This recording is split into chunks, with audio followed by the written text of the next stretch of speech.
ಸಂಸತ್ತಿನಲ್ಲಿ ನೀವು ಮಾತನಾಡುವಾಗ ಬಿಟ್ಟಗಣ್ಣು ಬಿಟ್ಟ ಹಾಗೆ ನಾನು ಸೇರಿದಂತೆ ಹಲವಾರು ಜನ ನಿಂತು ನೋಡ್ತಾ ಇದ್ದೀವಿ.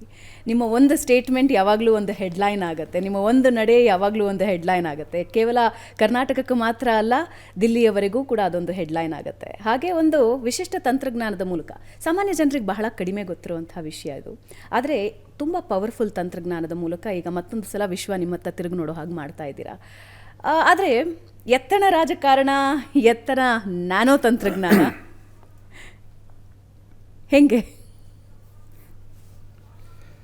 ನೋಡಿ, ಜಗತ್ತು ತುಂಬ ದೊಡ್ಡದಿದೆ. ನಾವು ಎಷ್ಟೋ ಸರಿ ಅಂದ್ಕೊತೀವಿ ನಾವಿರುವಂಥದ್ದೇ ಜಗತ್ತು ಅಂತ ಅಂದ್ಕೊಂಡ್ಬಿಡ್ತೀವಿ. ಅದೇ ಭ್ರಮೆಯಲ್ಲೇ ಇರ್ತೀವಿ. ಹೊರ ಜಗತ್ತನ್ನು ಇಣುಕಿ ನೋಡ್ತಕ್ಕಂಥ ವ್ಯವಧಾನ ಕೂಡ ನಮ್ಮ ಹತ್ರ ಇರುವುದಿಲ್ಲ, ಬೇರೆ ಬೇರೆ ಕಾರಣಗಳಿಂದ. ಅದು ವ್ಯಾವಹಾರಿಕತೆಯ ಕಾರಣ ಇರಬಹುದು, ಅಥವಾ ವೈಯಕ್ತಿಕ ಆಸಕ್ತಿಯ ಕಾರಣ ಇರಬಹುದು. ನಾವು ಹೊರಗಡೆ ಇಣುಕಿ ನೋಡೋದೇ ಇಲ್ಲ.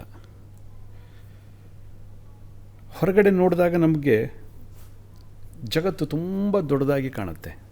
ನಾನು ಎಷ್ಟೋ ಸರಿ ಹೇಳ್ತಾ ಇರ್ತೀನಿ, ನಮ್ಮ ಕಣ್ಣಿಗೆ ಕಾಣ್ತಕ್ಕಂಥ ಜಗತ್ತು ತುಂಬ ಚಿಕ್ಕದು, ಕಣ್ಣಿಗೆ ಕಾಣದೇ ಇರತಕ್ಕಂಥ ಜಗತ್ತು ತುಂಬ ದೊಡ್ಡದಿದೆ ಅಂತ.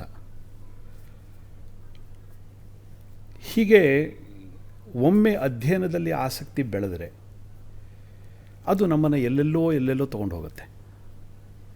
ಜಗತ್ತಿನಲ್ಲಿ ತುಂಬ ಸಮಸ್ಯೆಗಳಿದೆ, ಎಲ್ಲ ಸಮಸ್ಯೆಗೂ ಎಲ್ಲರೂ ಪರಿಹಾರ ಕೊಡಲಿಕ್ಕಾಗ್ತದಾ?